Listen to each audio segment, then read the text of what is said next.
I say every show is special, but this one is truly special. I'm joined by Mark Schultz. He's a multiple Harvey and Eisner Award winning comic artist and writer, creator of Xenozoic and Storms at Sea. And he is the longtime writer of the epic Prince Valiant comic strip, which has been ongoing since 1937. He's done work for Marvel and DC, including writing for Superman. And his gorgeous art is featured in these art books from Flesk Publications, which are by far the art books that I have spent the most time looking at and studying over the past few years. So, Mark, thank you so much for being with us and welcome. Oh, good to be here, John. Thanks for having me. Super excited to talk to you. You've done. You have to be one of the most amazing comic artists, maybe of all time. That's just my humble opinion. But I think we should start by taking a look at your workstation, where you work, because this is the kind of thing that I'm interested in, and I think a lot of people who watch will be. And you were gracious enough to send some pictures of where you work. I love seeing this stuff, and I love seeing sketchbooks. Got some books in the background. I'm particularly interested in here. This is a Moleskine sketchbook, right? Yeah, Moleskine, I think, is A Moleskine. the correct. Yeah, that's what I've been told. I believe it. And are these sketchbooks here in the corner too? Yeah, the top volume is actually a notebook where I write out stories, do compile my reference and my research, and do initial takes on the breakdowns of the scripts. Do you have a different sketchbook for different things?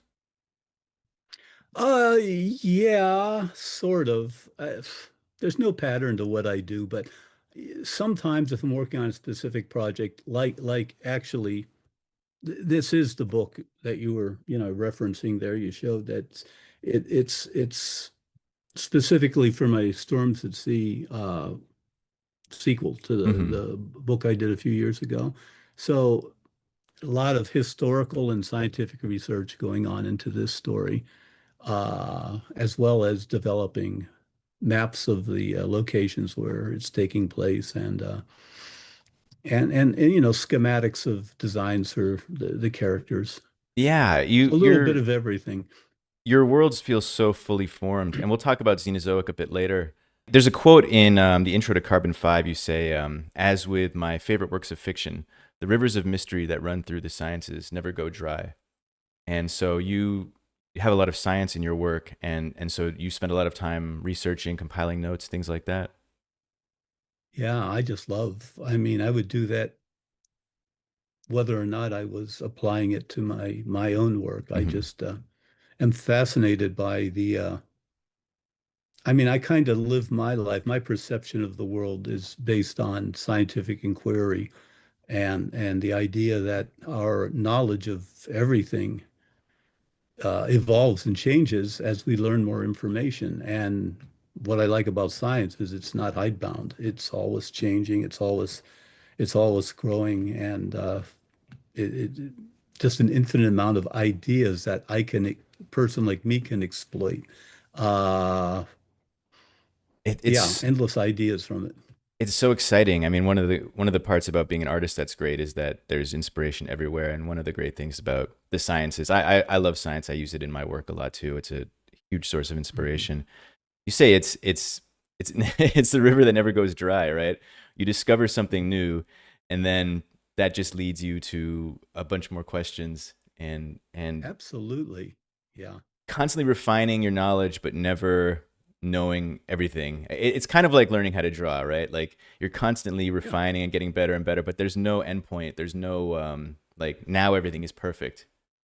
Right. The more you learn, the more you learn what you don't know. And that could either be seen as discouraging to some people, but for me, it's just invigorating. It's just knowing that there's always going to be something out there to discover. There's never going to be, like you said, there's no end point. Yeah, that it's I can't imagine that being discouraging to me. Like that's just it means that you'll never get bored, right? Like Yeah, how boring would it be? exactly. How boring would it be if we figured Exactly. everything out? Yeah. And again, what we thought we knew is always changing Hmm. as we get more information and more feedback and just correlate more data. And God, that sounds awfully dry and boring, but I Well, think you know how it, exciting it is. it is so But and exciting. then of course we get to take that and, as I say, you know, kind of malform it and bastardize it into fiction Hmm. and try to get other people, you know, within the context of entertaining people, trying to get them excited about Yeah. certain things that exist in reality.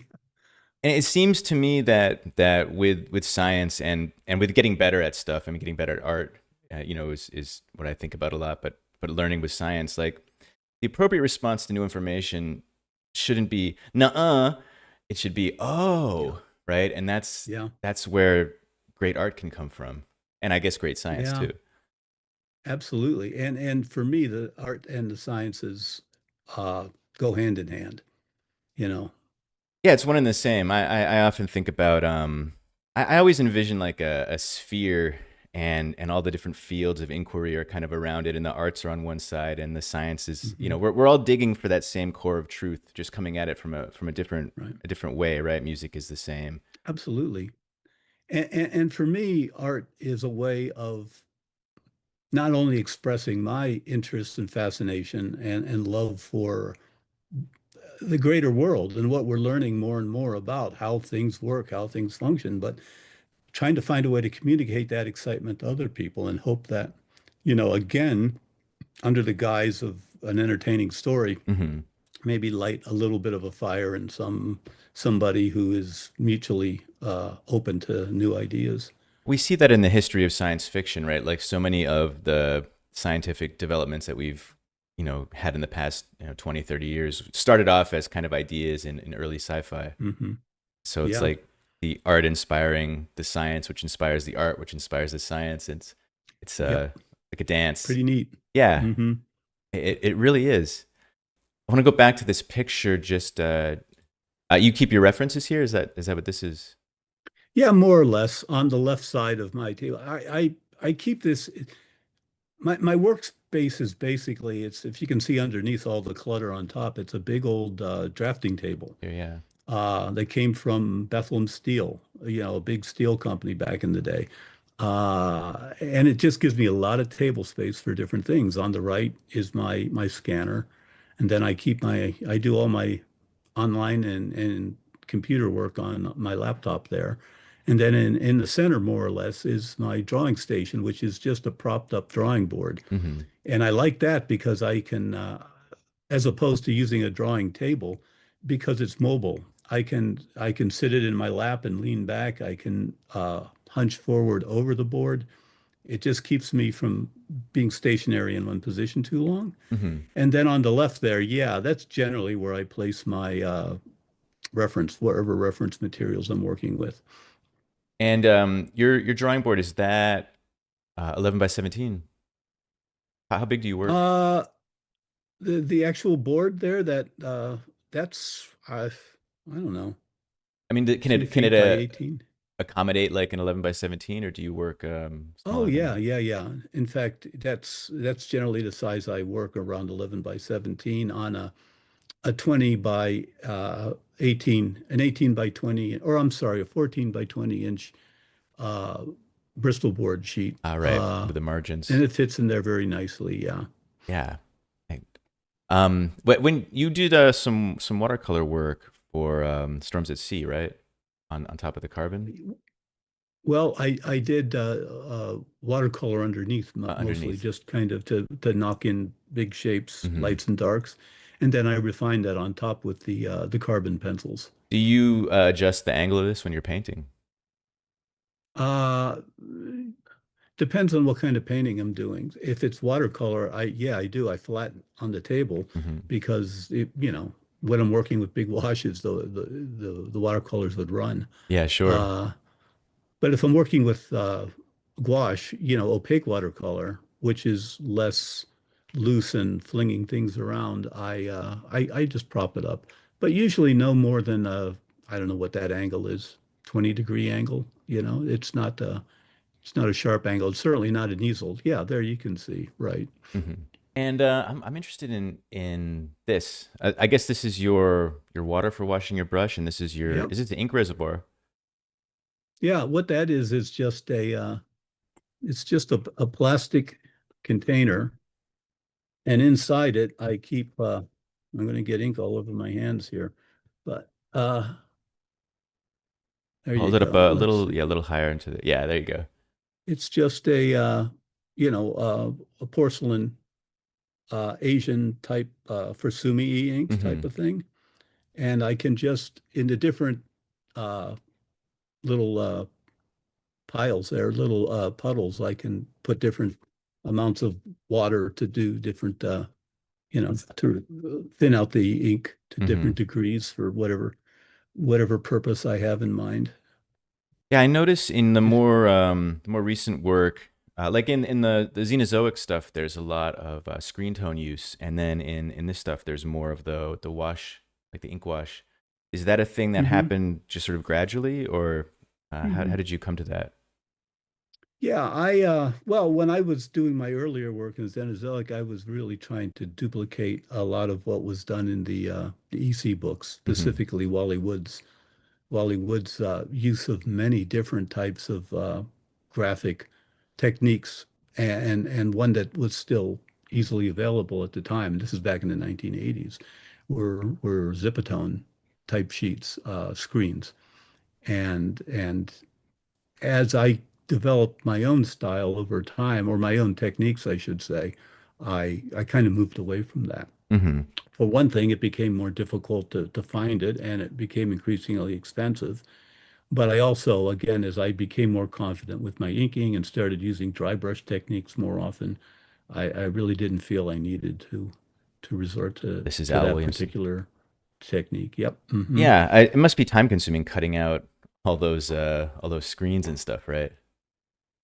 Yeah, it was. And the only time I've ever really used assistance is I actually hired some friends for a few of the early issues to to cut them out for me.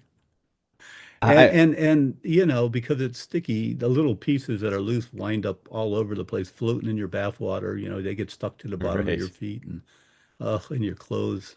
It's a technique I've always been curious in. It was before I started drawing comics and stuff. I never really used it. I've seen people use it like digitally now. It's a Uh-huh. source of Yeah, curiosity for me, that's and the I way to think go. someday might experiment with it. But I really like how you kind of I like the screen tone stuff, but I like that you found a kind of a solution that I don't know. It feels really cohesive with the black ink. Good. Yeah, and that was something that just evolved and studying people. And I was aware of, you know, dry brush inking, you know, meaning, you know, intentionally splitting the hairs of your brush Hmm. instead of keeping together, intentionally separating them and drying off excess ink so you get a very, oh, a raky type of line, multiple lines that give the impression of being a gray tone. I was aware of that, but it wasn't until I saw the artist Dan Smith, who worked, he was an illustrator, American illustrator in the early years of the first half of the 20th century, up through the 1930s, I think. But he really got me excited about the possibilities with dry brush technique. Is that what like this is here, like the rendering? Hmm. Exactly. Yeah. And Yeah. it's just taking a good brush, like I still use the good old-fashioned Winsor & Newton Series 7 number threes. And as they wear out and the point isn't so great anymore, just kind of going with the flow and flattening them out, pressing Hmm. them down to get like a rake technique. And you, And so you mentioned in the intro to one of the Carbon books. I think it's Carbon 5 that you kind of came upon that accidentally. Like you were fighting with your brush, and oh yeah, I know what you mean. mhm, Yeah, it wasn't so much accidental. It was just a point that I was frustrated with the brush, and it was like, well, why fight it? Why not go right. with what it's giving me? And it turned out to be, yeah, Yeah. a happy happenstance. You know, I guess it was instead of fighting what it Hmm. was giving me, just figuring out what it could give me that would work for me. Yeah. Mark Schultz's Xenozoic Tales and Okay. Other Stories. You can see. updates here, and you can get all of his available books on the Flesk website. And many thanks to John Fleskes for setting up this interview, for connecting me to Mark. It was quite a dream for me. So thanks to him. And you can see my Well, interview with him on my YouTube channel. yeah. Yeah, when I saw that, when I listened to the interview or watched it, I was like, well, this guy knows what he's doing, John, so it would be fun to work with him. Well, So I let appreciate John that. know that if you were looking for people that I'd be interested. Well, thank you very much. I really like here how you show your progression, and we can see, I guess, some of the screen tone in the background.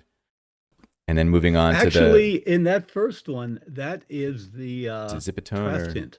craft tint. Nope, Ah, that's okay. craft tint.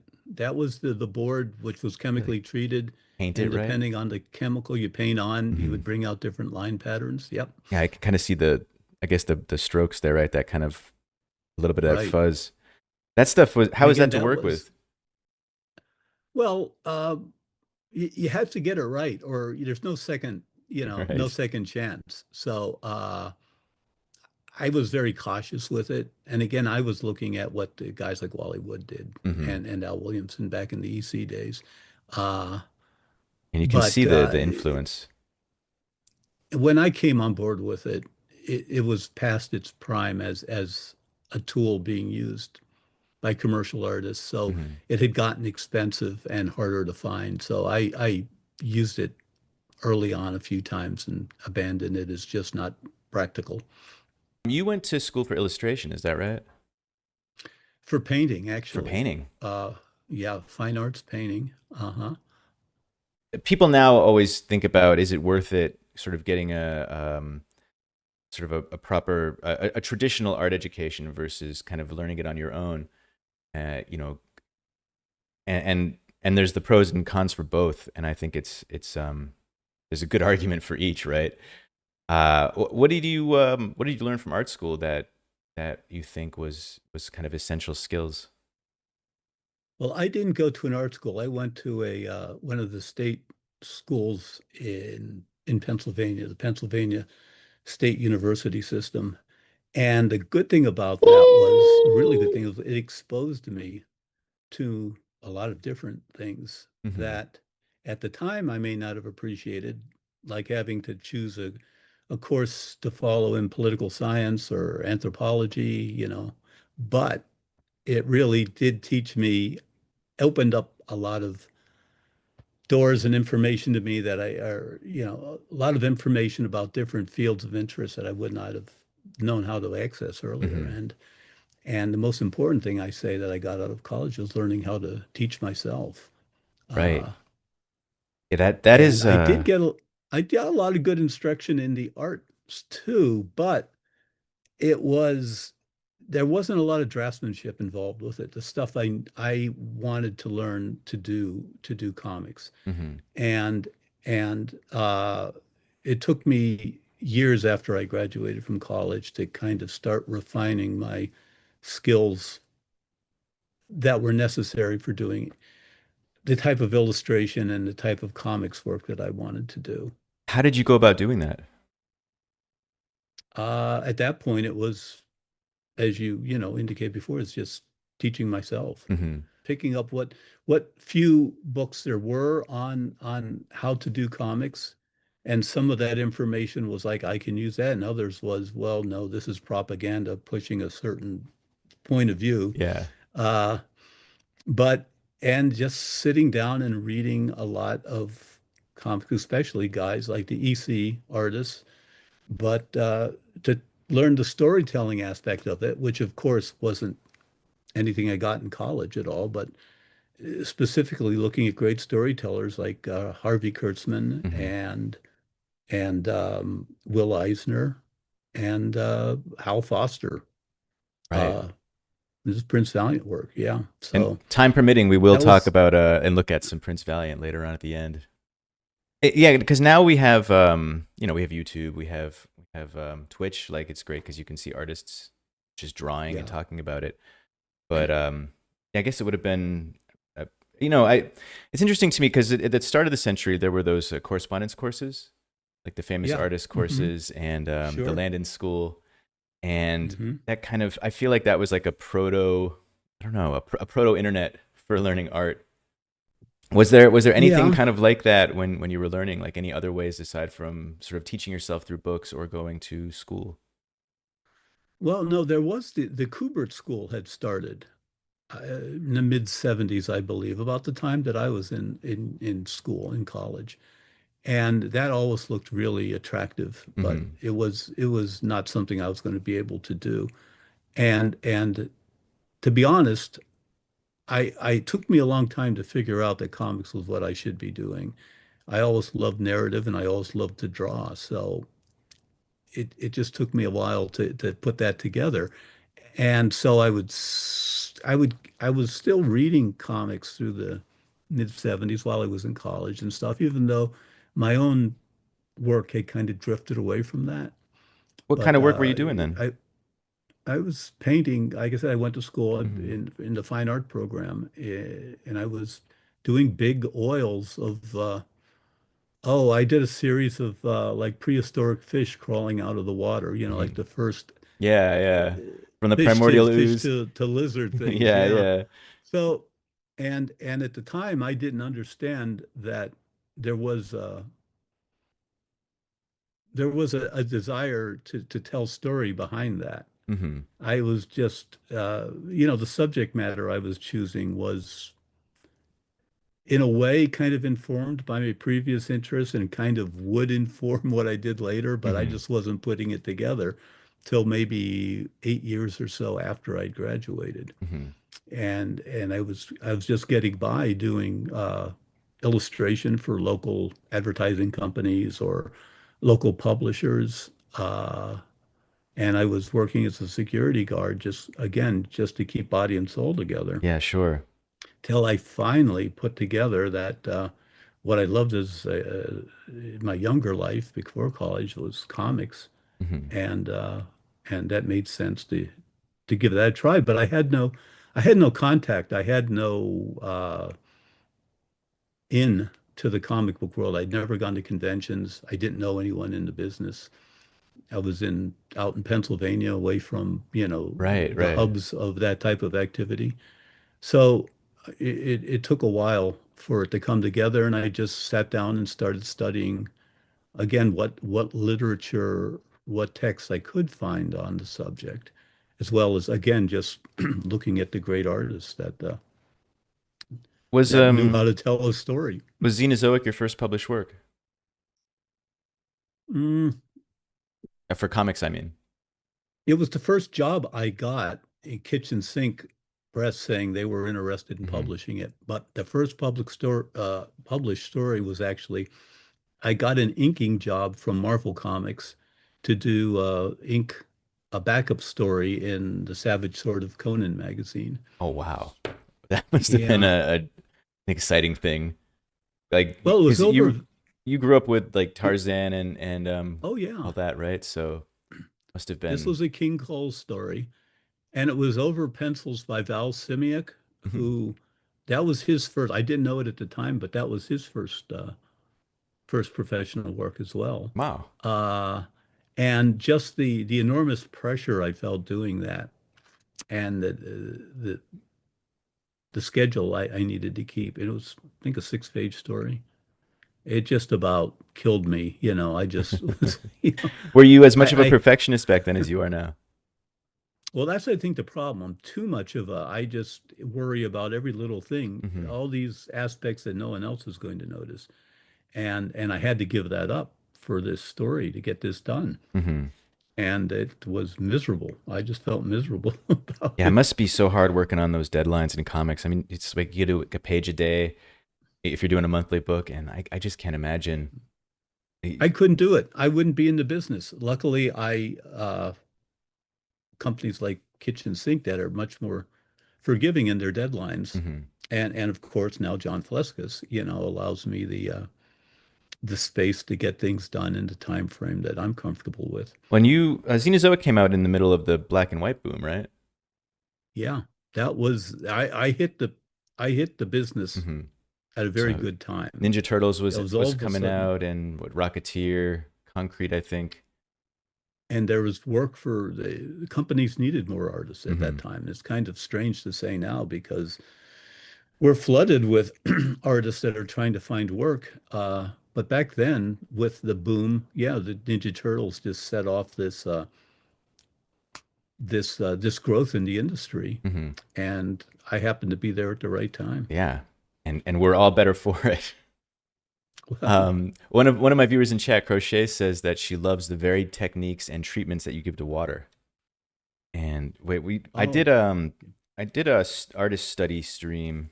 Every month I do an artist study stream, and one of the months we did drawing water in ink, and we looked at a bunch of different artists, and you were one of them. And yours was the only one that I really struggled to reverse engineer. And there's just so much. You have a lot of nuance to how you show the water. Even just this, the way you handle where it's crashing against the coral versus kind of this mid area versus further out. There's some undulating. There's some energy. I feel like it brings it brings the focal point, right, the center of interest in, and as you get away from it, okay. it gets less hectic. It's just Hmm. really it's, it's marvelous stuff. Well, well, let me tell you, if you, and this is who I've studied for water, uh, are you familiar with Roy Crane, Roy Crane, yeah, for who sure. did, okay, his Bud Sawyer strip, which was a black and white, daily comic strip. He did some, especially in, I think it was the mid 40s. Uh, he stranded, the character Buzz Sawyer is stranded at sea. And I've just looked at those strips over and over again. Hmm. He's floating around in like a life raft.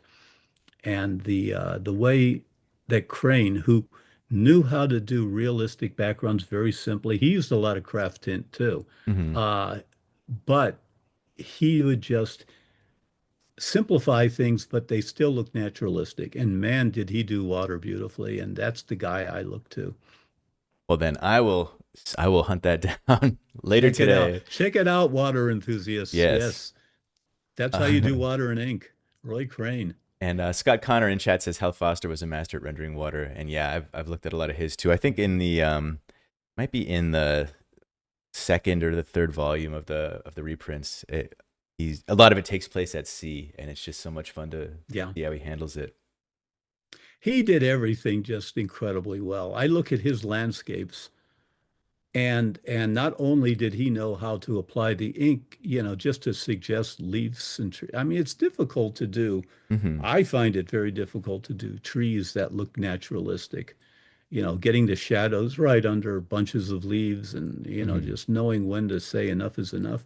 And not only would he do that with the ink, but then he also, he was the guy who designed the colors. He spec'd the colors for the printers to put in, and those colors are just so Yeah, spot on. yeah, they really are. So among your many high level abilities in art making, I wonder if your greatest is your ability with composition. Your compositions are just every single one is interesting and effective, and I noticed that in the recent Carbon books, you have the harmonic armature um, drawn in here, Hmm. like for finding the composition. I didn't see that in the earlier so much in this book.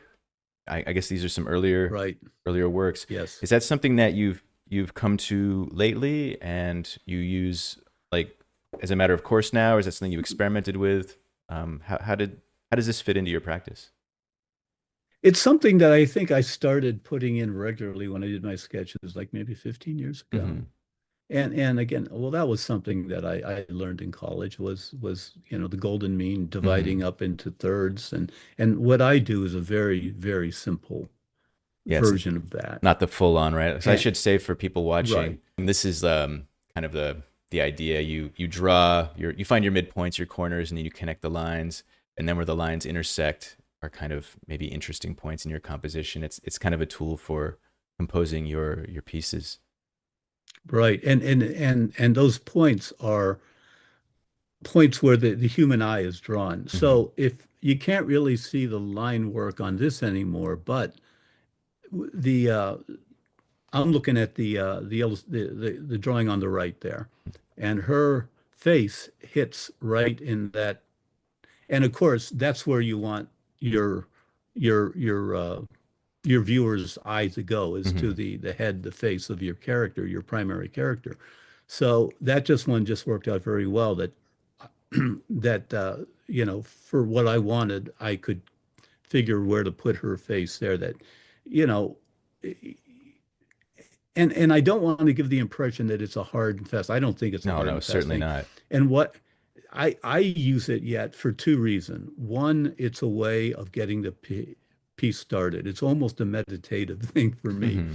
where you're staring at the blank white surface, and it just helps to get you going. It just helps putting some marks on the paper, just helps me settle in Hmm. mentally to where I need to go. The second thing is it's useful for me if if a composition isn't working, it's just not coming together, then I can lay that in and check myself and say, well, what am I missing here? What if, what important Hmm.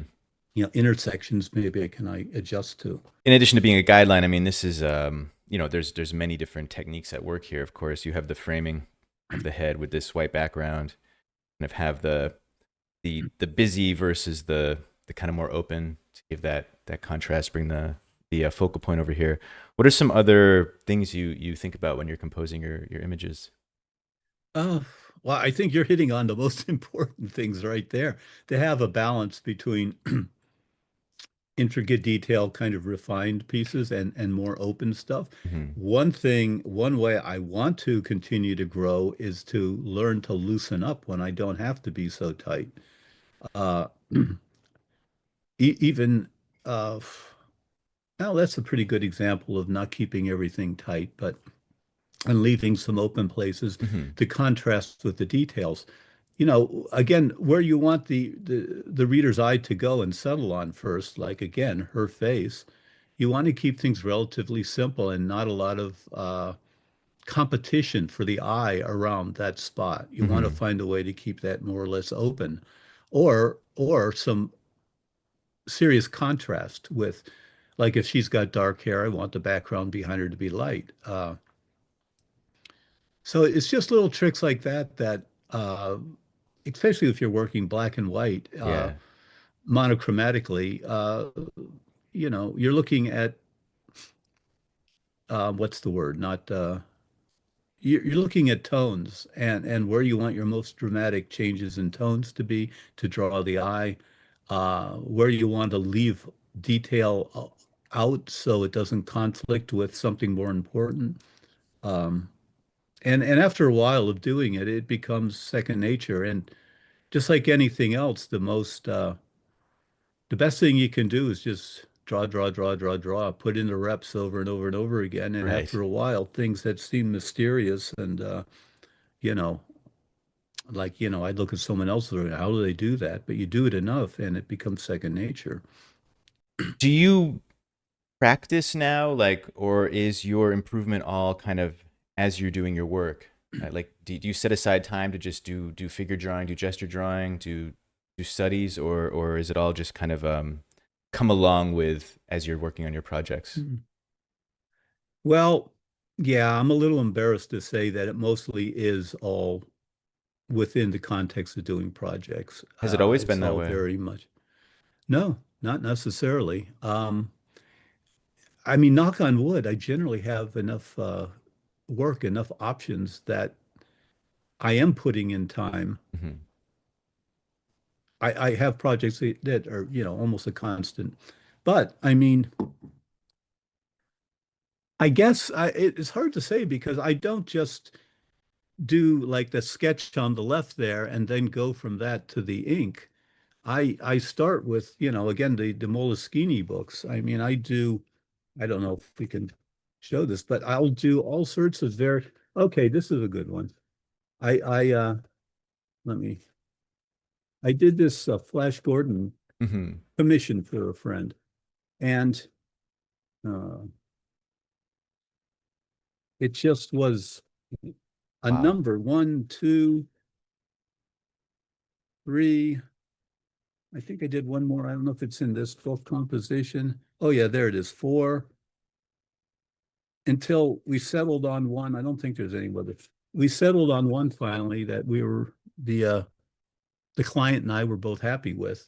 And so there's a lot of drawing behind the scenes that never shows up Sure. in these books. You Uh, get your reps and in. and I'm happy for that because I don't worry about, well, what's someone going to think of this? I can Hmm. just knock it off and sometimes it's really awkward and ugly, and I would never want anyone to see it again. Sometimes it is something that is like, oh, this is okay, I can show this. But yeah, there's a lot of drawing that behind the scenes. Hmm. But unfortunately, and I wish this was different, I wish that I did get out there and do plein air painting a little Hmm. bit more. I wish I was going to classes with figures that I could just sit and draw the human figure with no specific end result in mind, you know? Yeah, right. It's And just it just comes down to time. can see some of the that work that you're talking about in these There you thumbnails. go. Yeah. Yeah. Thumbnails. Yeah. And I guess these are studies for this piece, right? Right. And I'm working on this, a piece like this.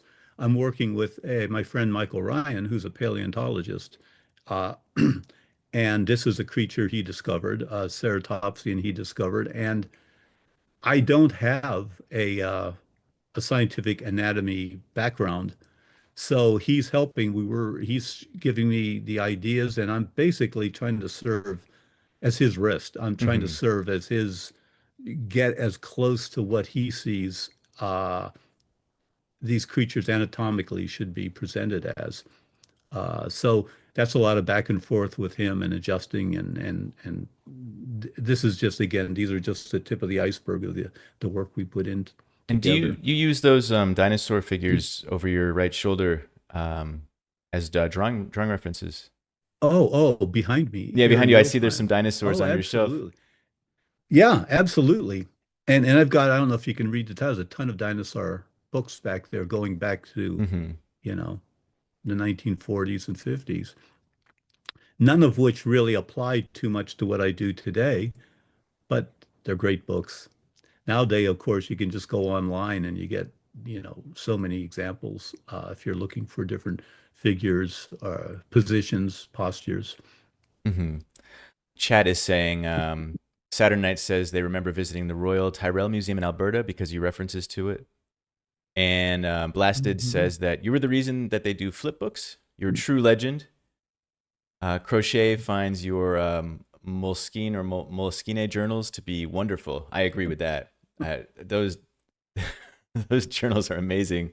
I love the blue, the non-repro blue pencil that you use. It just has such a good Yeah, look to it. I tried drawing with it before, and I like that. I always think one of these days I got to figure out how to draw with that. It throws me a little. When I do digital, I draw with the blue, but the I I traditional. like the blue because it doesn't smudge. And when you're doing Hmm. quick, but yeah, I bop back and forth on how much I do with blue Hmm. line.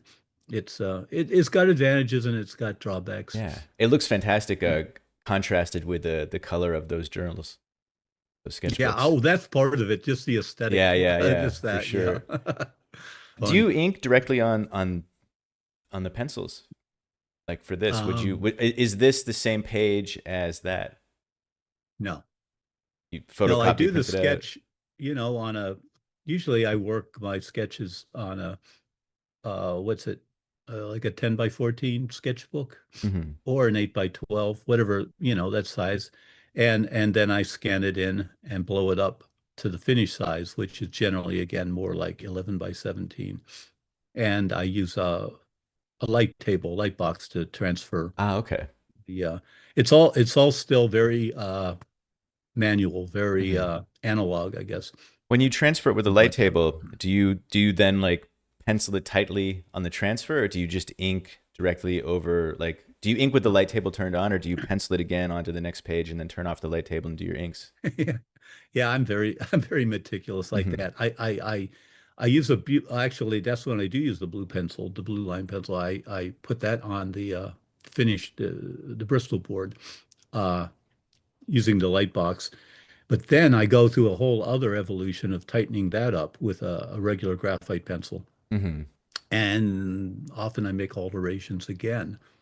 So the whole process from doing a thumbnail to a larger piece in the Moleskine to doing a larger sketch than that, a more finished sketch, Hmm.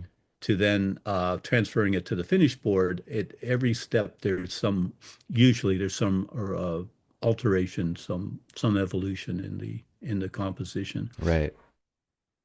Yeah, I was noticing actually with a couple of the ones in Carbon 5, I think it was in here. There's just like some slight changes, and I guess that answers my question. I would have been in this book. I was noticing in between the pencils and the inks, there's just like Oh, little mhm, subtle differences. The angle of the sure. blaster here, right, is just a little bit different. You went and made the face of this white rather than in gray there. I think the angle of these Right. shapes is different too. So that was something that you did in the lightbox stage. Yep. Well, after transferring it onto the Hmm. finished board, then I would go back and alter, Right. even further. Yeah.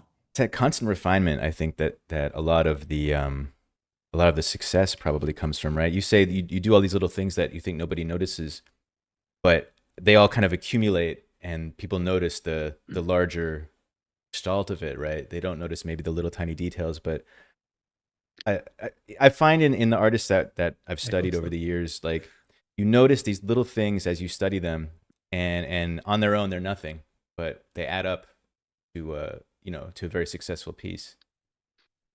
Oh, I'm glad. I'm glad.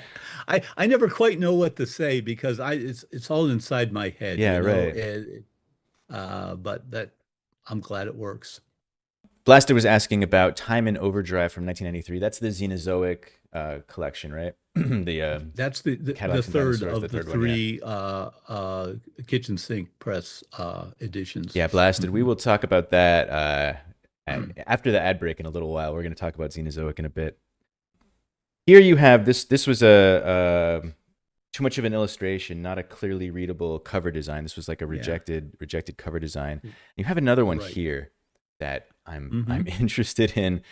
I mean, this looks pretty fully realized. You're in the middle of you just started inking a cattail, and at some point in inking this, just decided it's not going to work. Yeah, I and it. I'll tell you why. Again, okay. I, I believe I think it was J.C. Leyendecker Mhm, said a cover of a magazine or a book should read like a poster, not like an illustration. mhm, You should be able to look at it from across the room and say, "Oh, that jumps out at me. I'm interested in that." And that means a strong outline. And this is why Frank Frazetta was such a brilliant paperback artist cover. As complex as his work could be, as detail oriented, I should say, he was great because his design was so strong. mhm. And you could see that paperback cover, and that would draw you in from across the room. Right, right. Uh, so, right, this piece, the central characters, Hannah and Jack there, excuse me, uh, they're kind of lost with all the background detail. Mhm, All the grass around Hannah and Jack's head kind of just meshes into both the tree and the his antagonist there, Balclutha. mhm, And it just, to me, it was just, it's okay for an illustration, but for the cover of a comic where you want to grab people that hopefully you're grabbing people for the first time who don't know the book, you're enticing new readers in. mhm. That just doesn't do the job. You think So maybe this would be the more of a focal point rather than these characters, like the dinosaur probably, being framed kind of like yeah, that. maybe. I This- just think it'd be a mess. I just think if you were looking at this from 10, 20 feet away, there wouldn't be anything in there that would, grab. When you think that the title dress and everything is going to be added to yeah, up that, it would top just here. be too much. Right. Yeah. Hmm.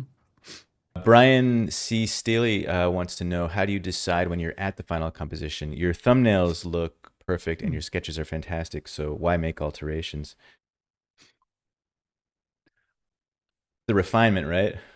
Yeah. I again, it's just me Something being, else. as you Yeah. mentioned before, kind of a perfectionist, just not ever being satisfied. Mm-hmm. And the reason I'm hesitating is I'm not sure that's a good enough reason for going through all that. Right. Sometimes I will admit, and I think this Let's is make true my for notes. most artists, but the sketch is so much more lively and powerful than the final result. Mm-hmm. Some of the energy gets sucked out of things by if you become too nitpicky about all the details. I Um, think it can be, and yet uh, I appreciate this and I appreciate this equally for different reasons, you know. Uh, okay. and there's that energy and there's that kind of, I don't know, there's an excitement about this, but then this has the clarity, it has the, I don't know, this has the energy and the excitement as well, you know. Yeah, well, I do know that there's I get a lot of feedback at conventions and stuff and Hmm. people that collect my work or are interested in this type of stuff. And I will get a lot of people that kind of cautiously say to me, you know, I really like your sketches better than your finished work. And I say, because they have more energy, and usually that's the answer. Hmm. And that's also a tough thing. I feel I look at a lot of my work, the finishes, and it just doesn't have that zing that was in the preliminary. Um, Yeah, that's something. And when I said earlier, I'm trying to get to a point where I don't feel I'm tightening everything up hmm. so much, leaving some areas looser and more uh, looseness, maybe hopefully creating the impression of movement. Hmm. Uh, oh, this is a good example here. Now I left the way I shaded in the dragon dinosaur critters, whatever they are. Yeah, I'm glad I didn't try to tighten that up more. I'm Hmm. glad I left that kind of almost sketchy. To me, that just conveys more of a sense of movement and energy, Hmm. that dynamism, maybe. Yeah, it does feel like there's a movement to it and kind of an ambiguity too, which maybe heightens the terror. Yep, that's another thing. It's good to leave things kind of shadowy sometimes, some unresolved, and let the viewer put their fears or their imagination into the piece. Hmm. The chat appreciates both your preliminaries and the final work. I agree. I like the drawings and the finished pieces both. I'm equally excited to see either one. Cinema Chan says I like Mark's sketches because of the thought process. You can see it clearly. I think that's one thing that, at least as an artist, I really love about seeing preparatory works is you can kind of see the thinking behind the piece. You can see the construction lines and the thought on the page. And to me, that's just exciting as an artist myself. Well, I'm a fan of that too. I Mhm. mean, I love seeing the process between, seeing how another artist's mind works. Absolutely. Saturday Night wants to know, do you ever look at styles from other cultures for ideas? Manga has many techniques to capture energy. Yeah, actually, I need to learn more about manga. Hmm. Uh, I mean, for practical reason is that so many, practically all of students that when I do teach or present before college, university classes, almost 100% the young cartoonists are Hmm. inspired. Their major sources, manga Yeah. and anime. Hmm. Uh, but it's still coming from the time that I came from and when my influences, when I was, when my interests were formed, it's still kind of alien to me. Hmm. I see and I understand what's being done with the different techniques and tropes and but it doesn't emotionally resonate with me. Hmm. So I need to, in fact, something I need to, if any of your chat people or yourself have any recommendations as to good books on the history of manga Hmm. or the history of the aesthetics behind manga Yeah, and that anime, is a good question. I'd be very interested because I Hmm. know I need to learn more about it You know, I and feel the become same more as you. conversant in it. I'm interested intellectually, but emotionally Yes. it doesn't do it for me. But Yeah, it can, right? Like there's no yeah, reason why it can't, and there's no reason why someday it won't. It's just figuring out how to appreciate it in that way.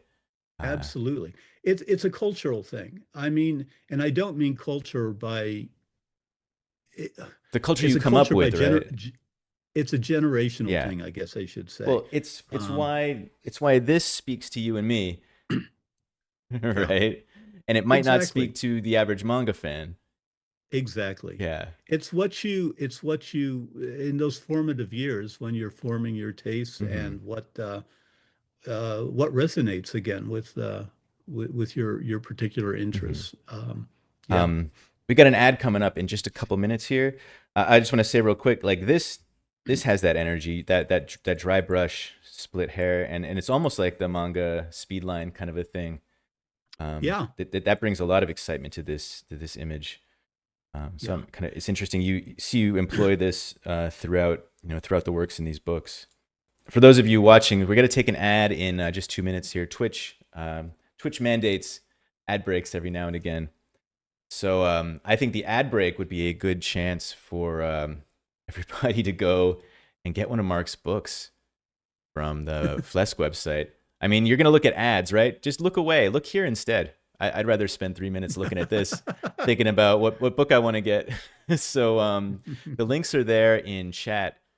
We're going to come back after this ad break, and we're going to talk. Mark recorded a head drawing demo, so we're going to talk over that. Look at how he constructs his heads. Try to learn a thing or two, and also we're going to look at and talk about Xenozoic, which is a true masterpiece of the comic craft. All right, everybody, thanks for sticking around through that ad break. Ursa had linked this. So Mark was asking about any books that might be good for learning about manga and how to appreciate it. So this would be Ursa's recommendation. Okay, thank you. Actually, I saw a review of this, and this was one I was considering picking up. So it's good to get a confirmation on this. Great. Thank you. Mm-hmm. Also, Saturday Night says that they're sure that you know about Scott McCloud's manga one, 1,000 Years of Manga. Oh, no, I wasn't. I wasn't I'll aware look of that into one that. either. Yeah, I knew McCloud has a few making comics books, but I didn't know about the manga one. So it's called 1,000 Years of Manga. Oh, it's not one of McCloud's books. I see. Okay, I'll try to get these links and send them to you after we talk today. Okay, thank you. I'm sure I can find them online, but thank you. And Kay wants to know, how does the dry brush make gray? It looks like actually Saturn Night wrote it leaves lots of rough spots that let the paper show through more, which look lighter. So it would be kind of the stipple effect Yeah. versus watering the ink down.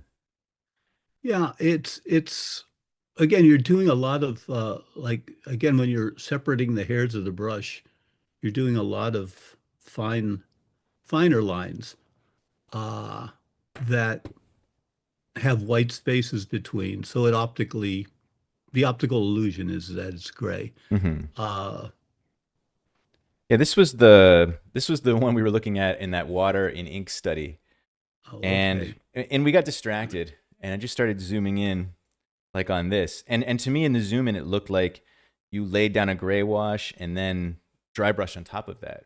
Is that something that you do, or is this pure split hair dry brush?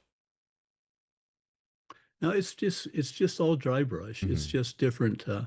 And as your one commenter mentioned, it also depends on the paper you're using. A Hmm. rougher paper, a Right. paper with a higher surface, is going to create a more broken line, or the area that the brush is pulling over will be more broken. So, considering what type of paper you're going to use for what effect you want to create is important too, as well as how you handle the brush. You have a few go-to papers that you use depending on like for different kinds of jobs. For inking, I use Strathmore 400, Hmm. which is kind of industry standard. I use both the vellum, the rougher, slightly rougher surface, as well as the smooth surface, depending again on the effect I want. For doing gouache and watercolor and like those Storms at Sea illustrations Hmm. that are finished in carbon paper, I use a watercolor paper, Fabriano Artistico, like at 300 pounds. So it's got some structure. It doesn't warp from the wetness. Right, like heavier. Uh, hmm That would be It's for something like this. something like that. Yes. Hmm. All right. Uh, Um, but mostly, I'm mostly a Strathmore Bristol board guy, mhm. and I use the 3-ply, which again is strong enough. It's got some durability. It doesn't warp, and You said you do a lot of um, erasing, right? oh yeah, Makes me feel very good to hear that. oh my goodness, I Yeah. could. And what I don't like to talk about when I'm doing demos with students is I use an electric eraser here Oh wow. to Yeah. to take out ink line. It's basically like a dentist Dremel. Hmm. Uh, But the strips that go into it, here, let me see if I can pull this one out, are unfortunately, you can find the machines very easily. Uh, it's not going to come out. Is it something like this? Yeah, yeah, only circular. Yeah, Hmm. exactly. Uh, but you can't get them anymore. You can't get the ones that are, here it is. This is the remains of a long one. You can't get yeah, there we go. The ones that are they're pink and they're Hmm. great for taking out ink without damaging the paper. Good Bristol board paper. Yeah. You can't get them anymore. At The, least I can't find them. So the greatest the fear I think of all artists is that your chosen tools will be discontinued. Like then you just start yep. hoarding while they're still So available. that's what I'm doing. Yeah. I have my remaining stock in an airproof bag filled with the silicone bags that dry Yeah, things out. right. Because it's the oxygen that ruins them eventually. They go hard, Hmm. just like the erasers on your pencil Yeah, sure. if it hangs around long enough. So yeah. What's the brand name of the eraser? Ursa in chat wants to know. Oh boy, what were She they? says she has two electric erasers. So Yeah, there's there was there's a lot of different. I think they all came from the same factory, probably in China. mhm. This is a Teledyne Post, but I've seen any number of different manufacturers' Mhm. names on Yeah. these things, and I think again they all come from the same factory, and you can find them on eBay yet, I believe. But the thing is, you cannot find those good pink erasers that did so well to take out ink without damaging the Yeah, paper. right. And speaking of taking out ink, so we're gonna look at a, demo that you recorded, head drawing demo, and you use at one point you use one of these. Is this your Yeah. replacement for taking out ink? Yeah, as well. Again, I still have my supply of the strips, but for just doing little jobs, little cleanup Hmm. stuff, that works pretty well. You got to put some elbow grease into it, but it doesn't hurt the paper too much, and you can get out, little mistakes pretty easily. So let's take a look at this. So this is a 17-minute demo, and I should say that I can link in chat to where people can watch this if they want to draw along. You're very kind to record this for us and let me share it. I drew along with this in real time last night, and I ended up drawing a bunch of different heads, and they all look better than any heads I've ever drawn. So it was really informative for me. I had a question right at the beginning about this technique. You start out. Let me go back. You start out with your kind of egg shape for the head, Hmm. a little bit squared off towards the top, and then you square it off at Yeah. the bottom to get that jawline. That jawline has eluded me for years, and it looks to me like that's the secret. Is that how you do it? And then the remainder of the oval becomes that like the triangle under the chin and the voice box. Is that how you construct? I I guess, yeah. Yeah. I mean, it's and again, I'm a cartoonist. I'm not doing portraiture, real Mm-hmm. people portraiture. Yeah. So I have a technique, what am I trying to say? A shape, a facial shape I generally follow Mm-hmm. and it's just because I know how to do it quickly. Well, it's an excellent. I mean, I like I said, I'm always studying other artists and like picking up little things here and there, trying to see how I can. We all do that. We absorb different things and we filter them through our Mhm. style and Sure. Hmm. trying to. I see like because Art Adams kind of does some of that jaw, especially on the female figures. And I guess if you look at the skulls between male and females, the female jawline is a little bit squarer. Kind of, we wouldn't think of that to be the case, but apparently it is. And it's so hard to Well, do it elegantly, and you do it so elegantly. I don't know. I mean, I'm looking again. My references go back to how illustrators in the Western world, Hmm. in the United States and Europe, did, you know, good-looking women back in the 40s and 50s. I Hmm. mean, and that's all based on what the illustrators did in the early part of the 20th century. Going back to guys like, Leyendecker, Cornwell, any number of Charles Gibson, as a Yeah, right. pen person. There was a certain, again, we're working in two dimensions with a black line to define people. And of course, that doesn't exist in the real world, but somehow our brains interpret this as real people. But it was a standard for doing people that is a tradition, again, at least in the Western world, that I follow.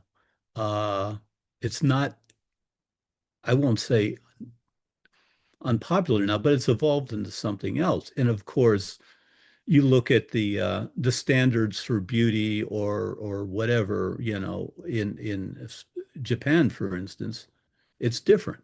Right. Uh, it's stylistically just a different way of interpreting human features into a two-dimensional space. Uh, so what I follow is just a certain tradition that goes back to, classic European portraiture, I guess, but Hmm. simplified and cartooned up. Yeah.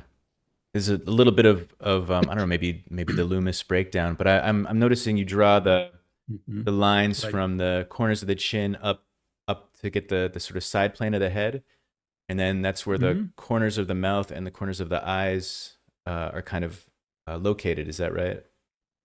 Yeah, more or less. And again, it's one of those things that I've done so many times. I don't think it through and mark it out Yeah, as of much course as I not. used to. But yeah, I think you're right. I'm glad you brought up Loomis because he was kind of the one of the two or three instructional artists that really informed, a whole generations of illustrators and cartoonists. Hmm. And yeah, that's a big part of what I do When you draw those is lines up, following those kind of guidelines. when you draw those guidelines up for the side plane that come up, where do you aim it for going up? Um, is there a you just kind of intuitively put it at that angle? Is there a thing you're keeping in mind? I just wanted to say Hmm. this didn't work out because I didn't get it on camera, but I was trying to show that I also use the mirror a lot to look at Yeah, a yeah. flip image Hmm. of it just to see what isn't lining up correctly, what might be skewing in ways that I don't see. Hmm. So that's what that was all about. Yeah, actually, and that's it's an important part of this live stream. We just had Saturday Night redeem a flip on Twitch. When you watch, you accumulate points because it's kind of a video game thing. Okay. And on each channel, there's different things you can redeem the points for. And one of mine is Okay. to flip. I always use a mirror when I draw, probably because I started off as a woodcutter. Okay. You got to draw backwards in the wood, Oh right? yeah. But Right, I right. always use it in my work. And I read a book. It was on painting. I don't know if it was by Alberti or somebody back in the Renaissance, and they talk about using a reflection to see all of your mistakes. Yeah. Yeah, And it's wait, amazing something that looks so right, so correct, and then yeah, you flip it and it's look. I just wanted to mention that I put in a little arrow at the upper left-hand yeah. side Your light corner, source. just as a reminder to stay consistent with the light source. And one of the biggest problems I see in young artists, trying to evolve a style that involves, using light and shadow is a lack of consistency. And when you're working with a harsh medium like brush and ink Mm-hmm. or any kind of ink, it's important to realize that you got to cheat out some of the details that are naturally there on the light side, Mm-hmm. and maybe fill in more shadows on the dark side. Just get a little more graphic than what is, there in reality. You're putting that arrow there for our benefit, right? You don't do that in your drawings, or do you? Nope, sometimes I do it for myself just to Really? remind myself. Now, Okay. not in something usually this simple, like Sure, one sure. central figure, but if I'm doing a piece that involves background and multiple figures or whatnot, maybe some atmospheric effects, I have to remind myself sometimes that even though in pure abstract design, it might look good to do something uh, that doesn't add up Mm-hmm. light and shadow wise. And it's going to bite you on the butt eventually by not keeping yourself consistent, even if you have to sacrifice what you thought was a good design idea in your So you typically composition. don't cheat it then. No. Like you always try to stay consistent. Interesting.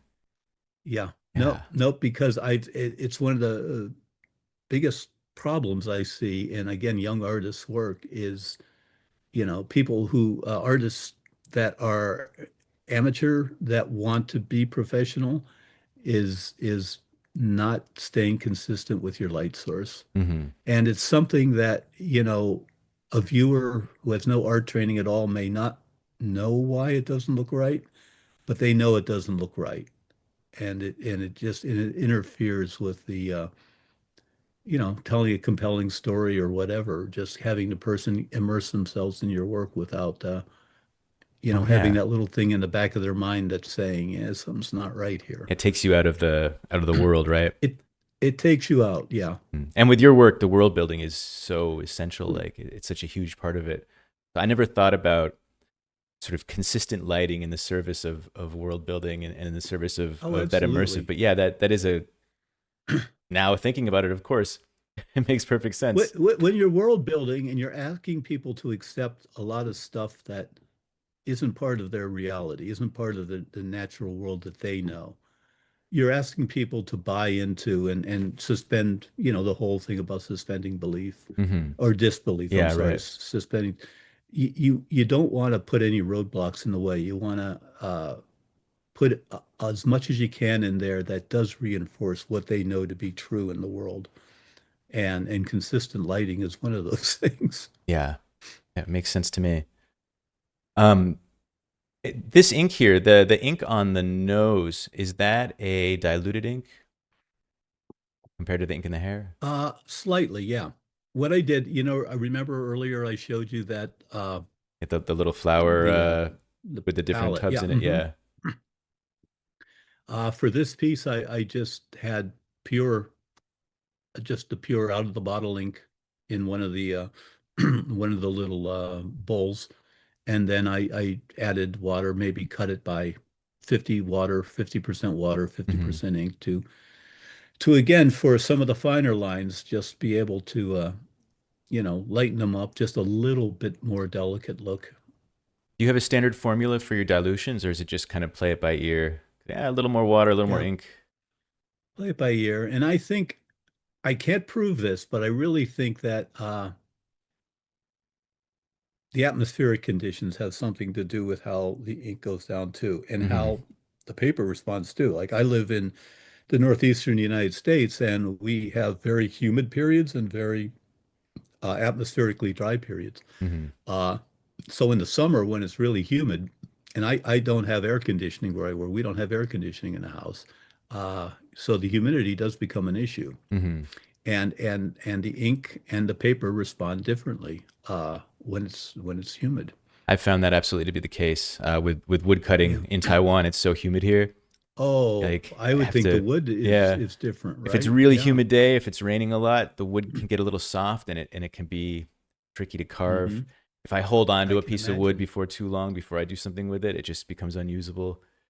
Yeah. No, I believe you when you're talking about your atmospheric conditions with Well, the ink. and I imagine that different types of wood respond differently too. Yeah, certainly. Hmm. Yeah. Was there anything that you wanted to mention about this that we've been kind of talking over as you've been drawing? And any Uh, points you wanted to make up until this point here? I don't know. I just when I started this inking this piece, it what I typically do, and I did here, was I start knocking in big black areas, big just loose. For one thing, that just gets me a little more comfortable with the brush, seeing what the brush is going to do that day, Hmm. and helps me, it's almost like an exercise, just getting the brush, getting my, what am I trying to say? My movements, my coordination working with the brush. Yeah, I noticed that you started in And the blacks in the hair. I was wondering if that was just mhm. to get a little warmed up in the inconsequential Yep, area, I get a little warmed up, and it's also like putting the skeleton of the design in, like frame the uh, face, find the frame edge. things up. Yep. Uh, I think I mentioned to you before when we were talking earlier, John, that this this isn't representational of how I work. This is a demo piece, Yeah. and if I'm doing a piece of, that's more than just sketching, I'm flipping it around to get the best. I'm moving the paper in all sorts of different directions, upside down and this way and that, so I can get the right angle Hmm. on the brushwork that I want to get, where I have the most control, if I want that control. But because this had to remain stationary, it's very it's very sketchy by the standards that I usually follow to do finishes. Hmm. I But on think the other hand, there's something good about keeping it this loose and sketchy too. mhm. So Well, it's maybe just this is different. the secret to what you were talking about earlier, keeping the sketchy areas. Oh Areas you want to man. keep loose, don't flip the paper. You Yeah, know. maybe I've got to try that. That's a good point, actually. I would go Um, crazy, but it would be an interesting experiment. um, yeah, I think the thing to keep in mind with this, at least for me, like the construction and the sort of how you move through the stages of the drawing to me is the really big takeaway of this. I like and notice how you work, one side to the other. You don't do one eye fully realized and then move on and do a nose. I just wanted to point out for the listener that commented earlier, this kind of shows that dry brush technique there at the top, the how those parallel broken lines, they're Hmm. black. There's nothing different from the rest of the ink. It's just that there, that's with a thicker, and then Right. I'm wiping off XX inks, and as you wipe it off, you get a more broken uh a look that approximates gray, Hmm. or implies gray, I should say. And like you were saying with the paper, if it's smoother or if it's more textured, you get a different kind of look with the dry brush, right? Absolutely What paper is this that you're right. drawing on for the demo? That's a Strathmore 400 smooth. I had asked earlier about the construction lines, the ones that go from the chin through the corners of the mouth through the corners of the eye. Hmm. When you're angling those up, is there a rule of thumb, something you keep in mind, or you just intuitively throw them in there? No, it's again, it's more, I guess you'd say, intuitive. I I will angle those in just to, but I'm not following any specific proportional rule of thumb or anything. It's Hmm. just, does it look right or not? Right. And I guess if you have a more narrow face or a wider face, that would be a way to work that Sure. out. Yeah, you just you got the ink smudge on your hand there. You got to be careful with Yeah, that. Yeah. that's right. Kay was asking in chat why is the most popular light source from the upper left corner, and maybe that's part of it. If you're right-handed, you typically most Huh. artists will typically default to the upper left, right, for the light source. I suppose if we were Uh, left-handed, it would be the other way around. Yeah, I don't know if I've ever thought about that. I would have to go through my work and see if it's predominantly, do Hmm. I do that? You use an upper left-hand corner light source? I Uh, think it's my default, and I think it's a default for a lot of right-handed artists. could I be. would imagine. I mean, you can kind of tell in hatching, right? If somebody's right-handed or left-handed, based on Yeah, the kind of direction that they default to with the hatching. So I wonder if it just has to do with that. it could be. I don't know. I like to think that, depending on the what I want to communicate with the composition, the dynamics of it, I would go either way, but I really Hmm. don't know. Oh, yes, and here I'm showing off, right, what I'm using uh, as opposed to the electric eraser. And I smudged more there at the bottom, Hmm. even though I was taking off because I got it all over my fingers. Well, I will suggest to everybody who is an artist, who a lot of my viewers are artists. There's a link to this in chat, and maybe one of the mods can drop that link again. You can go back and watch this at your leisure. Draw along, make the same marks. I did this last night. It was hugely informative. I benefited already just from just from drawing along once. If Mark is drawing too fast for you, you can watch it at three-quarter speed, watch it at half speed. But it's just a good way to get inside the process and the thinking and the mark making, and just to see how somebody else does it. And you never know what you're going to learn from doing that. But it's a beautiful drawing. You're very kind. And just a quick sketch, and it came out really really wonderfully, and like I said, very instructive. So thank you so much for recording that for me. Oh, sure. No. It's like somebody in chat is left-handed and also defaults to lighting from upper left. So maybe the Hmm. hypothesis is incorrect. Well, you know what? Again, I would have to go back and look and find out if that is a tradition that goes back to, the Renaissance when the Western School of Art really what we do today Hmm. started. That might just be kind of like the overwhelming standard. I don't know. Yeah, And maybe then like that the culture you were interesting talking question about. would be, yeah, yeah, I'm be sorry. Please, interesting. please. No, no, no, no. That's what I was going to say. Oh, Yeah, that's good. all right. Right. Great. Yeah. Anything else you want to say about this drawing before we switch over and talk about a bit about Xenozoic?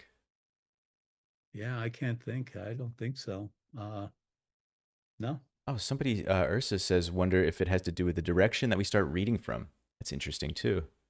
Yeah, I wonder, and that would make me wonder if again if Asian or if there would be a difference in Yeah. where light sources would be directed from. Yeah, maybe most manga artists default to top right. I don't know. That's I'm sure that somebody in the world must Hmm. know.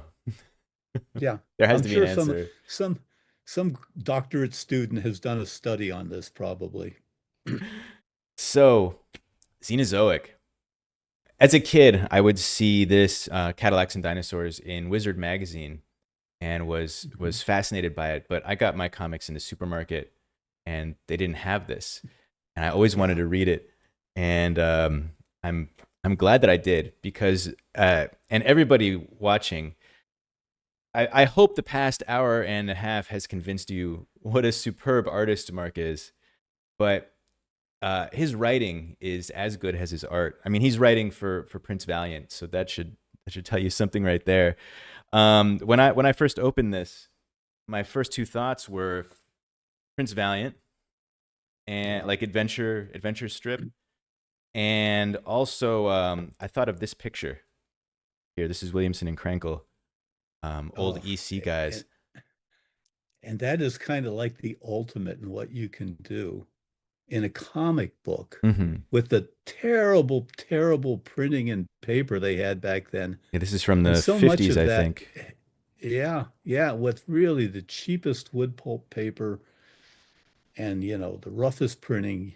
Yet these artists that worked with EC, especially guys like Williamson, just put their heart and soul into doing these magnificent pushing the boundaries of what, again, could actually be printed Yeah. uh, at the time. And so you do this in like every panel of Xenozoic. And Xenozoic Well, was your first comic that you made yourself. and you're starting out from where those guys were.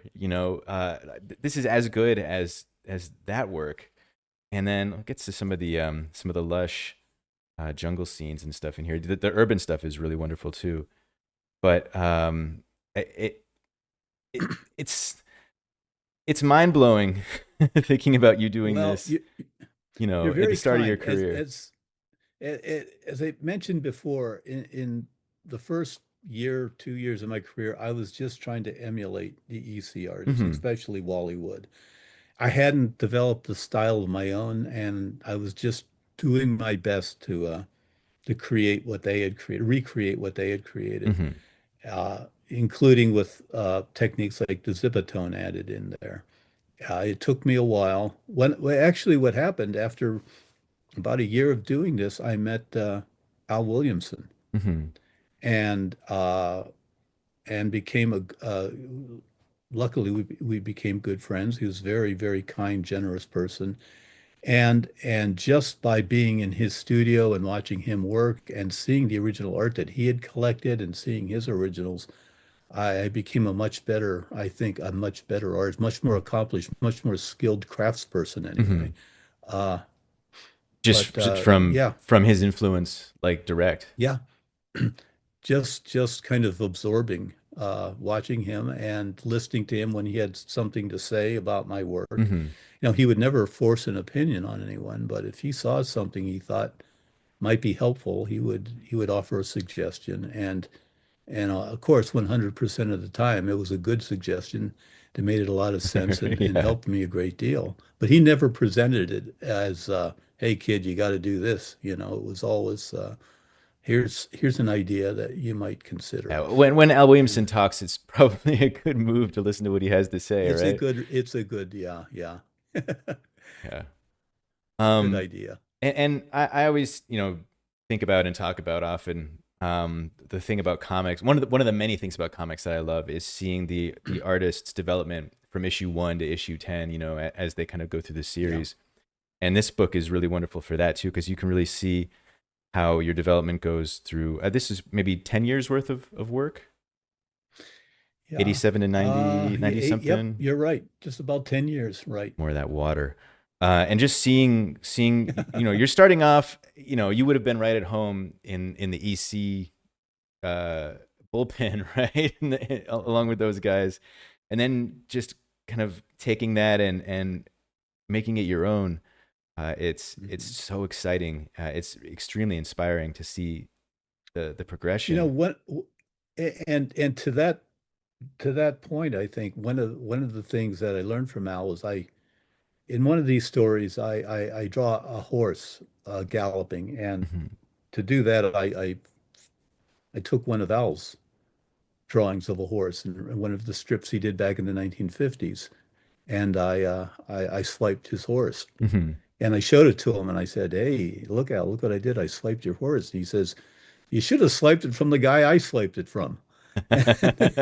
Right. And he said, which just taught me that, these guys were all inspired by Hal Foster and Alex Raymond Yep. and Milton Caniff, the And great then adventure those strip guys were artists, inspired by the previous, the, going back and back, the like, illustrators. yeah. Yep. So there's just a continuity. And again, like we were talking earlier about learning more about science, as we learn more about the world, we learn what we don't know.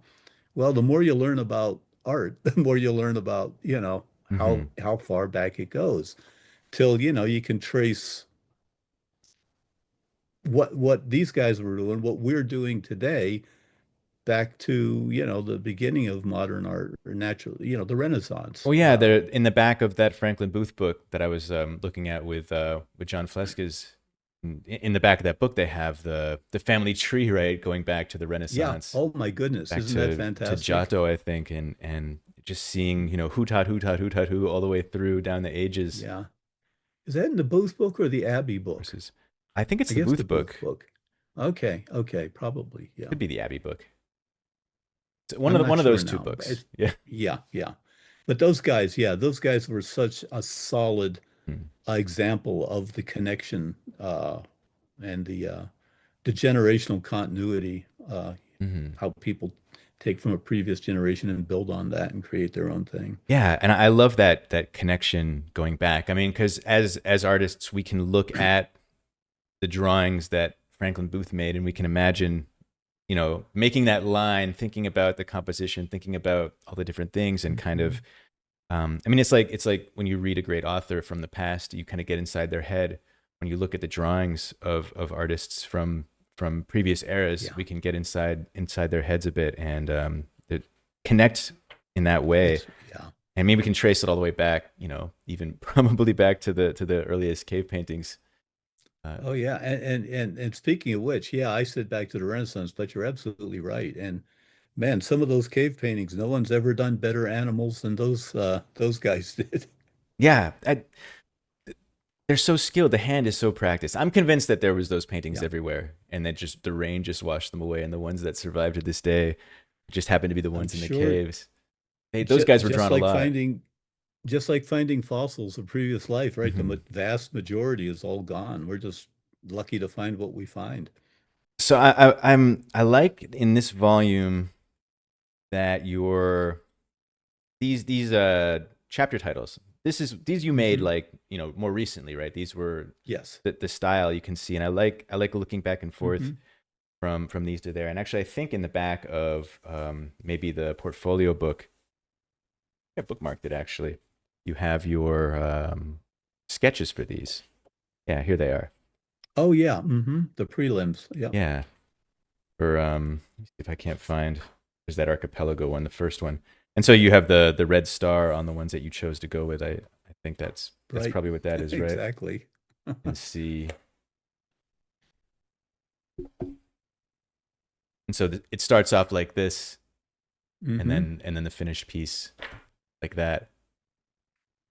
Yeah, some relatively few changes and others quite a bit of change between the initial idea and the finish. And it's kind of like a nice foreshadowing of how the style evolves a bit. I mean, the last book in here isn't quite when you're at this style, but I kind of like having that tie in. It feels like there's a, Mhm. and it feels, I don't know, maybe holistic or something like that. Oh, good.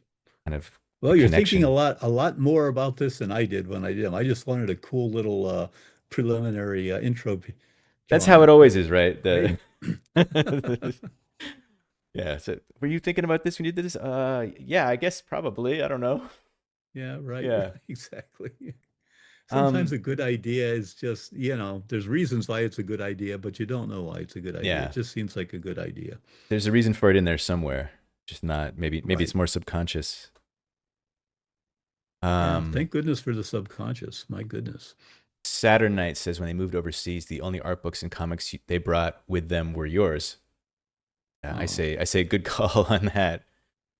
well, thanks. Um. Doing that much detail per panel is amazing and probably a lot of work. Doesn't charge too much for the pages.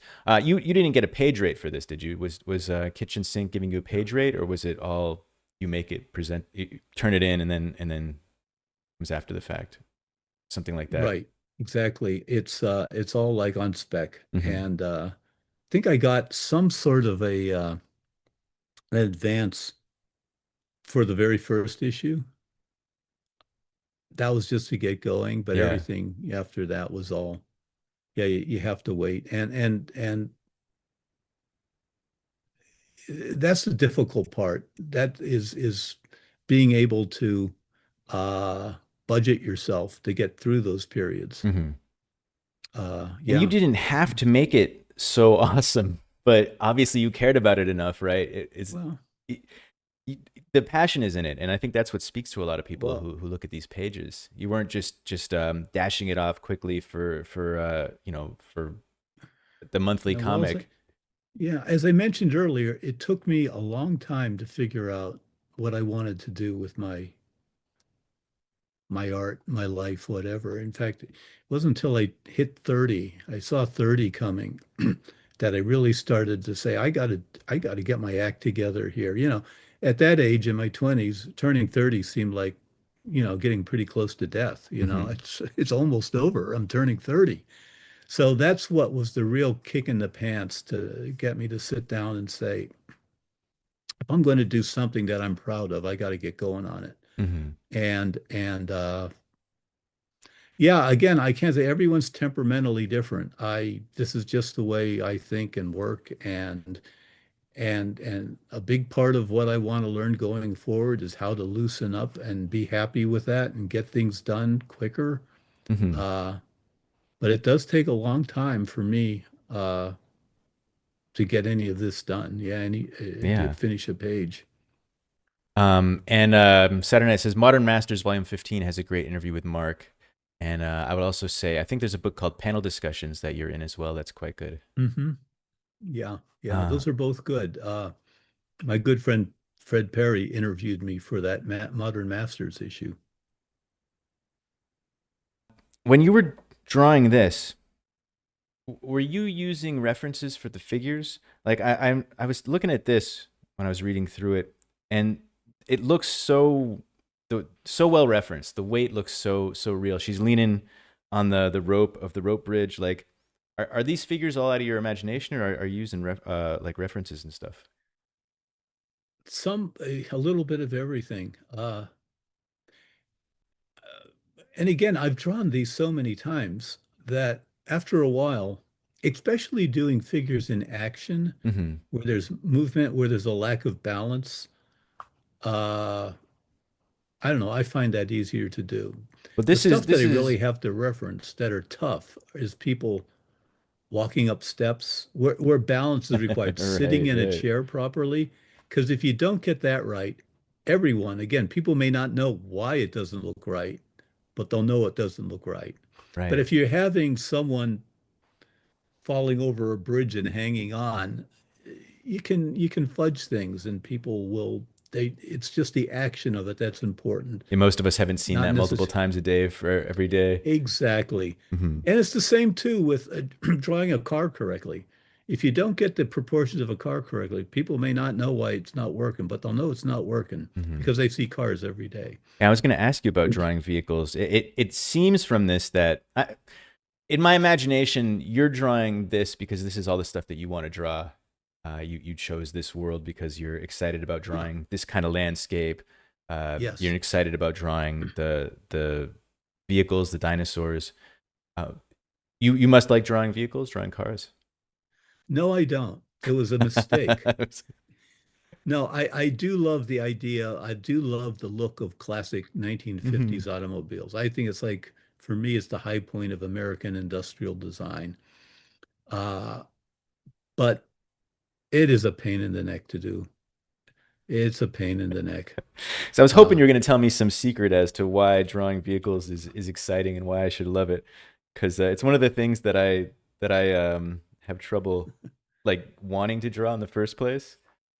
Where's the so it's I'm it's just getting the proportions right, the perspective right. Oh, what's the doggone it? What's the name of the art program, drawing program? Oh, it used to be Manga Clip Studio. uh, Pro. Yeah, Clip Studio. Yeah. Thank you. I've got to learn. I know there's you can do perspective, work out perspective issues, Hmm. and I keep saying I'm going to sit down and teach myself to figure out that for the cars, and just, not that I'm going to draw digitally, but I'll print it out. I'll Hmm. get the perspective worked out just in very blocky terms and use the light box to transfer it onto my finished board and do the details in very easily as long as the proportions are right and the perspective is right. The rest Yeah. is easy, but getting the perspective right and the proportions right, you know, in context with the perspective, And drawing a person who's the it's right size difficult. to sit in the car, I always find Yeah. is Yep. impossible. Yeah. Uh, Yep. well, You just gotta get it in the ballpark right, but it is not but right, it's not do you it do takes a you lot of time. do you rule out your perspective lines? Because looking in these books, I didn't, at least I didn't notice a lot of perspective lines, and of course the jungle scenes, you're not going to really need it so much. But in the city scenes, Right. do you rule that out ahead of time? If if I have to, yeah. Again, if it's not working out, if there's a scene, a panel, an illustration that requires perspective lines. Let me see if I can find this Sure. quickly. I'm sorry. Um, Just because I'm working on an illustration now. Where did I put that? Scott Connor says Michael Kaluta had a great description of one of his sketchbook in one of his sketchbook pieces. It's a cruelly foreshortened Buick. I can feel that. Oh yeah. Doggone it. I have something here. Looking, I'm sorry. You Oh, see me take your pop. Oh, time. here it We've is. got we've Okay. got plenty to feast our eyes on. Okay, so this is a preliminary for a cover I'm going to be doing, a pirate cover. But Hmm. talking about perspective, I had to, I'll move it more to your let's see. left. Yeah, there we go. Yeah, and pull it back a Yeah, little bit. All right, there we are. All right. So are you getting a reflection or a can little you see bit. this okay? Yeah, see it pretty well. There we go. Just slightly to your left. Yeah, perfect. Yeah, okay. All right. So yeah, I had to figure this is just simple 1 point perspective. You Hmm. can see it through the floorboards and the railings and all that stuff, but Really I low wanted vanishing to point, get, or low horizon line. yep, yeah. So I did, this was easy because it was the vanishing point was right within the drawing. Hmm. But if I'm dealing with vanishing points that are, for like buildings and stuff, I'm creating wings, I'm pasting paper You've on got the that long either end to, table. That's must be an yeah. asset when you have that, right? That really long It table. is. I have to clear everything off it, but still, it's better than nothing. But if I'm smart and I learn how to figure this to use the Clip Studio Hmm. option and digitally figure it out, I'll save myself a lot of work and maybe I'll even enjoy doing the cars then. Yeah, because you can zoom way out. Because I use Clip Studio whenever I do digital stuff, and you can zoom way out and place your vanishing points, and then I guess you could just lay in blue line guides, print it off, Yeah. and there you are. Hmm. Yeah, it's That's all I'd need. it's not that difficult to learn that facet of it. Learning, I've been using Clip I, Studio for 10 years, I think, and I'm still mm. discovering new things. Oh, And that's good. these digital tools are really they're full on, Yeah. but they can be No, helpful. there's a lot of stuff that would make my life a lot easier and I'd be able to get work done quicker. I'm never going to give up working manually, working Hmm. by hand. I mean, because I that's what I enjoy So much doing. more fun. But I do use Photoshop for cleaning up my work, for Hmm. making corrections, for coloring. So it's a great tool. So you color your work in Photoshop. Now I do, yeah. Hmm. Hmm. Is that just laying in like flats, or do you go in and like render with the tablet? I I'm still again my I'm on I work on a MacBook Pro Hmm. and because I've never got a tablet to use the stylus, Hmm. I still do all my coloring and I do gradations and I do some finessing. It's not just flats, but I do it all on the thumb, the what do you call it? This the I'm Trackpad, getting old. I can't. trackpad. Yeah, the pad. Thank you, Yeah. chat. Yeah, thank you. Jeez. I Yeah, couldn't I come up just with it use either. that. Oh God.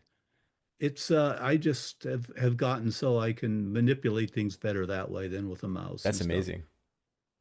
But it would again, it would make sense. It would make a lot of sense for me to Hmm. get going with a stylus.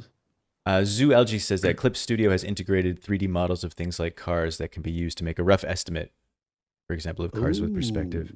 ooh, ooh, Yeah, they ooh. do have that feature. Yeah, Okay. drawing See, I'm cars. learning things here. This is great. And Well, good. motivation We're to all get learning back in. together. That's what we try to do on this stream is we all try to learn together. So Great.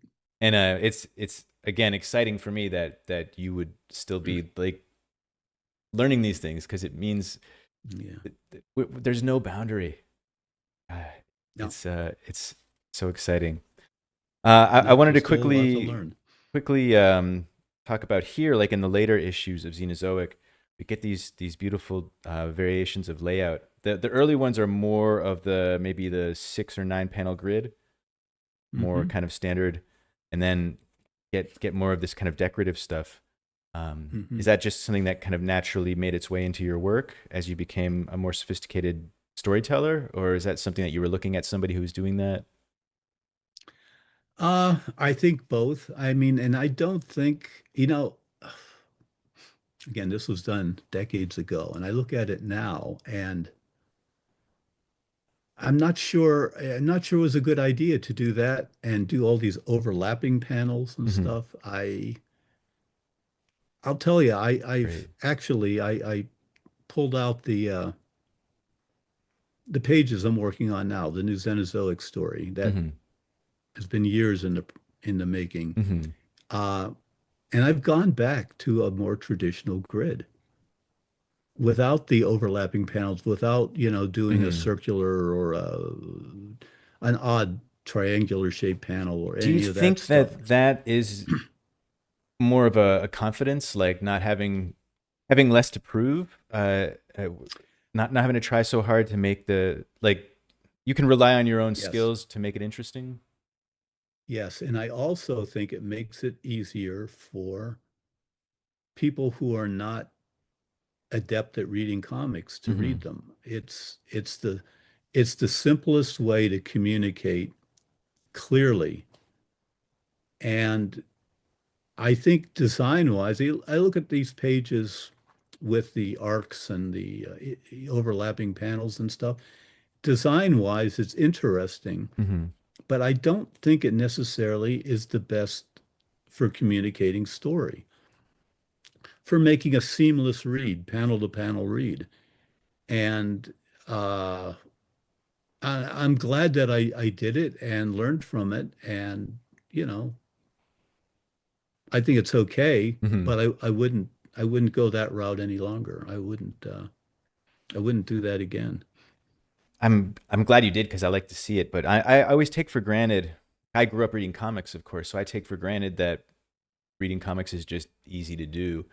But it's a language of its own, and there's a literacy, sort of a minimum required literacy to be able to read comics. I'm always surprised at people who Absolutely. have trouble reading comics, just because they're Well, not I, not I used think to it, right? some people are more visually oriented than others. And I wrote a textbook on genetics and Hmm. DNA, I don't know, 15 years ago, and it was illustrated by Xander and Kevin Cannon, great cartoonists, and very careful to keep it on the grid, to keep it as much something. And it was geared towards like a high school level understanding of genetics. Hmm. And what's fascinating for me is looking at the little reviews on like Amazon of how people respond to it. And some people thought it was great, very educational, very entertaining. And other people were just like, I don't get it. And I think that comes down to, again, how you learn.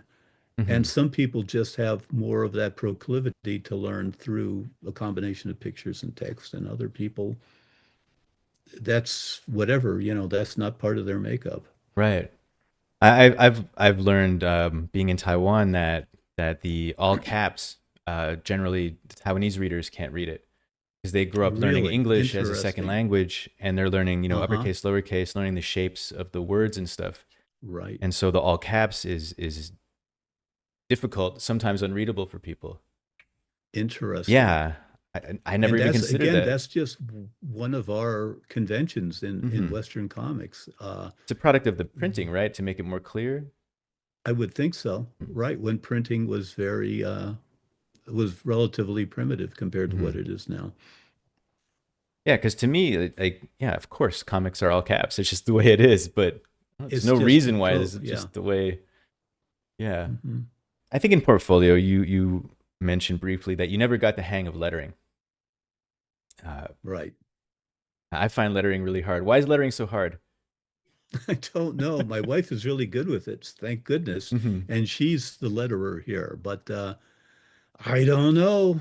I thought, when I started, I thought, well, Wally Wood could letter. He could Hmm. draw, he could write, he could letter. I'm going to do that too. Does she work at Didn't this work. desk back here? Well, when she's helping, she does. She's got her own Hmm. studio as well. But that's her computer back there. Yeah. Hmm. Your wife is an artist. Yeah. She did children's books illustrations for many years. She's retired from that now, but yeah, So, she's fantastic natural drawer, hmm. And so uh, she letters your craftsperson. work for you. She letters my work Oh, I for should. me. Yeah, and I'm hoping that she'll letter the graphic novel. It's Speaking of the again, this graphic is the novel. last story was done back Mhm. in '96, so it's been a while. Yeah. Speaking of the Yes, graphic. speaking of the graphic novel. So yeah, Mhm. that's people want to know what's the situation with the new Xenozoic? Well, it's in process. In Hmm. fact, when I knew that I was going to be asked about this, just to prove that I am working on it, I drugged out, here it is, Wow. 66 pages so far, probably will grow by another couple pages. It's all penciled out. Hmm. It's all penciled out, and big chunk of it is inked. It's all Yeah. written. So, So, I'm just want to prove to people that it is actually happening. yes. So you I have got to pull back a 66 little. finished penciled pages of Xenozoic, Uh-huh. Yep. and it and And it's and about a third of them inked. wow. They have to be lettered yet. Hmm. Uh, here's a Man, few that have been inked. that's so exciting. Uh, oh, Amazing. I can't think in reverse here. So it is happening. The Yeah. problem is it's as we talked earlier about doing comics independently for your own work, it's all on spec. Hmm. So I have to take on jobs in between, and thank goodness I get those jobs. Hmm. Uh, but they don't allow me to work continuously on this.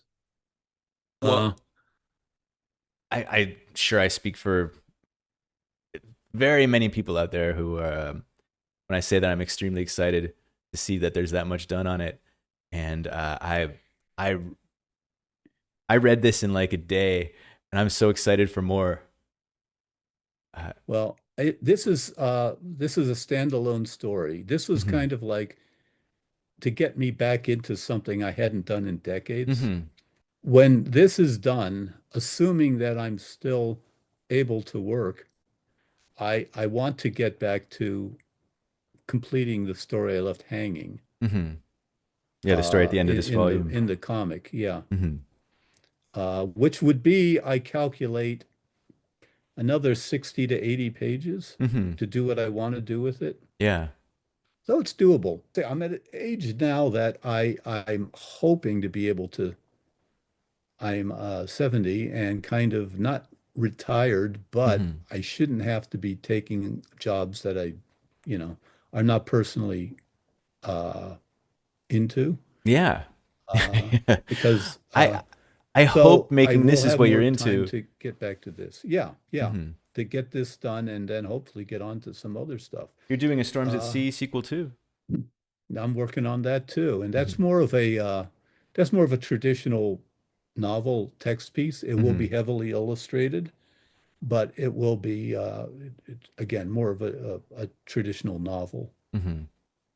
So yeah, so I got those things. Those are my two personal projects that I think I'll be able to devote in the coming years more time to finally get back to finishing these up.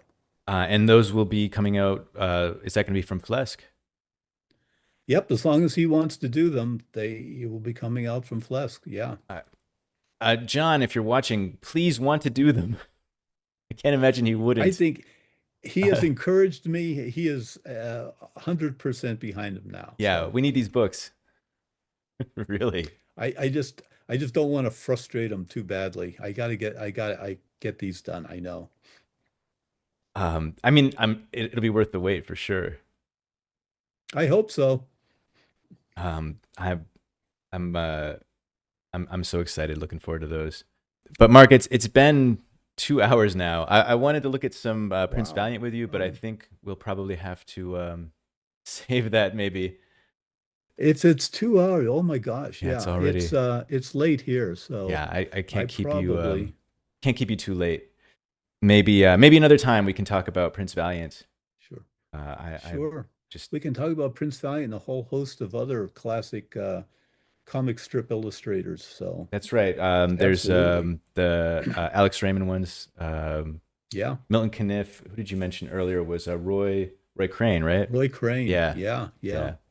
All right. Well, But the, thank you those so guys were the much. bedrock of all the comics they came after, Yeah, even 20th the century comic superhero art up stuff. until now, all from there, right? Kirby was looking at them. Right. Everybody was looking at Yep. them. Yep.